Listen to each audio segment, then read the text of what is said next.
नमस्कार दोस्तों, हम आज एक बहुत ज़रूरी और थोड़ी कॉशियस बात करने जा रहे हैं। वो है फ्री स्कीम। फ्री स्कीम का चार्म और उसके पीछे छुपी कॉस्ट, सस्टेनेबिलिटी और प्रायोरिटीज़ की तस्वीर।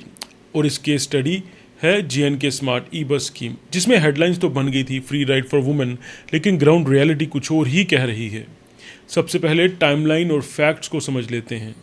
जम्मू कश्मीर में स्मार्ट ई बस सर्विस, जो मॉडर्न पब्लिक ट्रांसपोर्ट लाने का प्रॉमिस करती थी, लॉन्च हुई थी under the smart city mission. और 2 अप्रैल 2025 को यह स्कीम एक नए ट्विस्ट ले गई, जब गवर्नमेंट ने अनाउंस किया कि zero ticket travel for women, मतलब औरतों को गवर्नमेंट स्मार्ट सिटी बसेस और RTC की बसेस में फ्री ट्रैवल मिलेगा। लेकिन जब हम नंबर्स को देखते हैं तो बात कुछ और होती है। तो फ्री राइड का मतलब सिर्फ हेडलाइन नहीं था, वो बर्डन भी है जो टैक्स पेयर के ऊपर और सिस्टम के ऊपर आ गया है। सबसे पहले फिगर्स देखते हैं। कल सरकार ने एडमिट किया है कि smart bus service combined Jammu Kashmir division में रोज़ाना 20 लाख का नुकसान दे रही है। रोज़ाना, ये नोट कीजिएगा, रोज़ाना 20 लाख का नुकसान जम्मू कश्मीर में दोनों को डिविजन्स को मिला के हो रहा है हमें। ये नंबर्स सिर्फ एक ट्रांसपोर्ट स्कीम का है, पब्लिक ट्रांसपोर्ट का जो एक पार्ट है सिर्फ। अब सोचिए, जब फ्री राइड्स फॉर वुमेन जैसी पॉलिसी उसके ऊपर आ जाए और रेवेन्यू ऑलरेडी कम हो, कॉस्ट ऑलरेडी हाई हो, तो सिस्टम का क्या हाल होगा। अब हम थोड़ी डीप में सोचते हैं। फ्री राइड्स का मोटिव था, नोबल था मोटिव एकदम, कि मोबिलिटी हो, वुमेन एम्पावरमेंट हो, इन्वायरमेंटल बेनिफिशियल हो। लेकिन अगर स्कीम का डिज़ाइन, कॉस्ट रेवेन्यू मॉडल और रूट वाइबिलिटी, सब्सिडी बर्डन सब पहले नहीं सोचा गया हो, तो वो नोबल प्रॉमिस एक लाइबिलिटी बन सकता है। और JNK में एग्जैक्टली यही सिनेरियो दिख रहा है। प्राइवेट बस ऑपरेटर्स और मिनी बस ऑपरेटर्स कंप्लेन कर रहे हैं कि फ्री या heavily subsidised e buses rides ने उनकी अर्निंग्स हिट कर दी है। मतलब एक साइड पे पब्लिक के लिए कंसेशन है, दूसरे साइड पे सिस्टम पे एक्स्ट्रा लोड है और प्राइवेट ऑपरेटर सेक्टर पे प्रेशर है। और लॉन्ग टर्म सस्टेनेबिलिटी भी यहाँ पे जो है क्वेश्चनेबल है। दोस्तों, जब हम इस सिनेरियो को एवरीडे पब्लिक सर्विस और गवर्नेंस प्रायोरिटी से जोड़ते हैं तो बहुत इंपॉर्टेंट सवाल उठते हैं। फॉर एग्जांपल, जम्मू कश्मीर में daily wagers, contractual staff, surge of youth unemployment, SPOs, need based workers, इनका मसला अभी भी पेंडिंग है। इनके रेगुलराइजेशन, उनका सैलरी एरियर्स, उनके जॉब सिक्योरिटी, ये इश्यूज लोग रोज़ समझ रहे हैं। लेकिन एक स्कीम जिसमें वुमेन फ्री ट्रैवल करे, वो हेडलाइन बन गई। क्या प्रायोरिटी लिस्ट सही तरह सेट है? क्या सिस्टम पहले ग्राउंड लेवल वर्कर्स का मसला सॉल्व कर रहा है या सिर्फ फोटो और फ्रीबीज पर फोकस कर रहा है? और जब हम कहते हैं freebies hurt at the end, तो इसका मतलब यही है। अगर आप इमीडिएट फ्री का सेलिब्रेशन करते हैं बिना उसके कॉस्ट और कॉन्सिक्वेंसेस समझे, तो वो फ्री अल्टीमेटली आपका बर्डन बन सकता है। यहाँ JNK में पब्लिक ट्रांसपोर्ट के लिए सब्सिडी बर्डन बढ़ रहा है, कॉस्ट रिकवरी कम हो रही है। और क्वेश्चन है कि क्या फंडिंग सोर्स सस्टेनेबल है?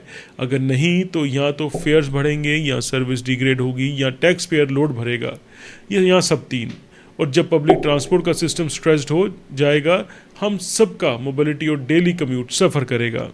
अब हम एक प्रैक्टिकल एडवाइस देना चाहेंगे यहाँ पे लोगों को। जब भी गवर्नमेंट फ्री स्कीम अनाउंस करे, चाहे ट्रांसपोर्ट हो, चाहे एजुकेशन सब्सिडीज़ हो, चाहे मेडिकल सब्सिडीज़ हो, आप थोड़ी सोच समझ कर चीयर करें, ना कि बस हेडलाइन से। कुछ चेक पॉइंट्स हमेशा याद रखें। क्या ये जो स्कीम है, इसका फंडिंग सोर्स क्या है, रेवेन्यू मॉडल क्या है, कॉस्ट बेनिफिट एनालिसिस है या नहीं, क्या ग्राउंड लेवल पे इम्प्लीमेंटेशन प्लान है, वर्कर का वेलफेयर है, सिस्टम की कैपेसिटी क्या है, मेंटेनेंस प्लान क्या है, क्या लॉन्ग टर्म सस्टेनेबिलिटी है। अगर फ्री का बटन बढ़ता है, सिस्टम कोलैप्स ना हो जाए। प्रायोरिटी लिस्ट अलाइंड है कि नहीं है, कि पहले कौन सा काम करना चाहिए हमें। और लास्ट में, क्या ट्रांसपेरेंसी है, डेटा अवेलेबल है, क्या नंबर्स पब्लिक में है, क्या पॉलिसी रिव्यू होती है या नहीं। और जब हम स्पेसिफिकली जम्मू कश्मीर का केस देखते हैं तो पब्लिक को ये कहना चाहिए, हाँ, वुमेन के लिए फ्री राइड अच्छी इनिशिएटिव है, लेकिन उसके साथ साथ ये भी चाहिए कि ऑर्डिनरी कम्यूटर, वर्कर, ऑपरेटर और सिस्टम का हिस्सा हम सब देखें, उनका हाल क्या है। अगर एक डेली कम्यूटर फेयर फ्री हो रहा है लेकिन सर्विस कम हो गई, मेंटेनेंस खराब है, रूट कवरेज लिमिट है, तो फ़ायदा कम, नुकसान ज़्यादा हो सकता है। दोस्तों, गवर्नेंस का असली टेस्ट तब होता है जब सिस्टम हर लेयर में काम करे, user, operator, worker, tax payer, सबका फ़ायदा हो। अगर फ्रीबीज अनाउंस होने पर पब्लिक खुश हो जाए लेकिन उसका सिस्टम पे प्रेशर बढ़े, सर्विस डिग्रेड हो, इंफ्रास्ट्रक्चर स्लो हो जाए, तो हम जीते जागते एग्जाम्पल बन जाते हैं फ्रीबी कल्चर का, जिसमें short term hits long term pain. और आज चेन के उस मोड़ पे है। इसलिए हमारी अपील है, प्लान्ड चीयर करें, इन्फॉर्म्ड सपोर्ट करें। अगर आप किसी स्कीम का बेनिफिट ले रहे हैं या लेना चाहते हैं तो उसके फ्री होने से पहले उसके इम्पैक्ट, सस्टेनेबिलिटी, सिस्टम लोड और एवरीडे रियलिटी को भी सोचें, क्योंकि जब पब्लिक ट्रांसपोर्ट या किसी भी सिस्टम कोलैप्स करेगा तो फ्री राइड का प्रॉमिस बस एक लम्हे का स्प्लैश रह जाता है और उसके बाद ग्राउंड पे हार्डशिप। और हमारी डिमांड है सरकार से, पहले ग्राउंड लेवल वर्कर्स को, डेली वेजर्स को, एसपीओस को, कॉन्ट्रैक्चुअल स्टाफ का मसला सुलझाएं, उनकी job security, regularisation, salary arrears, pension benefit को जो प्रॉमिस्ड हैं उनको प्रायोरिटी दें। उसके बाद large scale free scheme roll out करें जिससे सिस्टम और यूज़र दोनों को फ़ायदा हो। और पब्लिक से भी हमारी अपील है, जब नेक्स्ट फ्री बस ride, free electricity, free ticket scheme आए तो 1 मिनट रुक कर सोचिए, ये फ्री है या बर्डन बनाने वाले हैं। तो अगली बार हेडलाइन पढ़ें तो free ride for women launched in JNK या smart bus service losing 20 lakh daily, दोनों एक साथ लाइए। Check numbers, check sustainability, check system health, तभी हम कह सकते हैं फ्री स्कीम सफल है और तभी हम महसूस कर सकते हैं रियल पब्लिक वेलफेयर हो रहा है या नहीं। मैं हूं आशीष कपूर और आप देख रहे थे द अर्थ न्यूज़, जहां हम लोट के पूछेंगे वो सवाल जब जवाब नज़र नहीं आते।